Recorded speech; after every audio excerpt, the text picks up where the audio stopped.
ขณะนี้ยืนอยู่ที่หน้าโรงแรมนิวโอตานิกรุงโตเกียว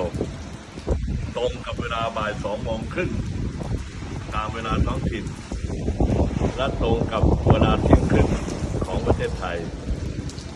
พายุเริ่มเข้ามาถึงชายฝั่งโตเกียว